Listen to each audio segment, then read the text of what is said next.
In years past, Motorola phones have been a solid side option in a market dominated by companies like Apple and Samsung. Moto phones represented great software, great display, good design, and most importantly, they were affordable. But ever since MotoMods came out last year, Motorola has blurred that entire line. So, what kind of phone is the Moto Z2 Force? Does it represent Motorola phones in the past?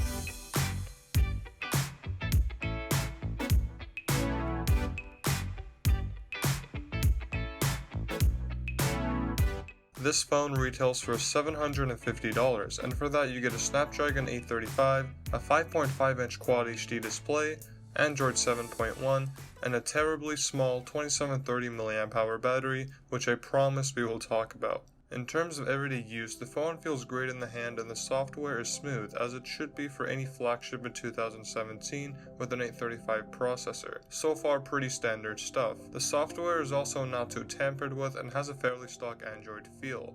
And this is something Motorola has always been good with, software, and that has carried through here. The display is a 5.5-inch Quad HD panel, but it has fairly large bezels on the top and bottom, and for $750 it's a head scratcher. But overall, the screen just might be the best thing about this phone, as it is super crisp and has great color depth, and overall looks really good. But as good as the screen is, it has Motorola's durable display technology that actually works and makes the phone more drop resistant. This is because the screen is made from plastic, which is harder to crack than its more brittle counterpart, glass. This results in the screen on this phone being extremely prone to scratches. I only tested this phone for a short period of time, and under a bright light, you can see all the nicks and scratches on the screen. And a quick disclaimer, it doesn't get any better from here. The phone has a really thin and sleek design, but because of that there's no headphone jack. And because of that thin design, the battery has also been reduced to a whopping 2730 mAh. To expand the battery capacity, you can purchase the $80 turbocharger MotoMod that attaches to the magnetic pins at the bottom. And since we're on the topic of MotoMods, you can also purchase a handful of other MotoMods to enhance the phone and make it a whole lot more fun. For example, there's only one front-facing speaker on top of the display on this phone, which sounds very subpar and muffled. To fix this, you can get the JBL speaker MotoMod that attaches to the back, and this easily sounds better than any speaker on any phone out there in the market. And that's the same with any MotoMod. They make the phone about 10 times better than it already is.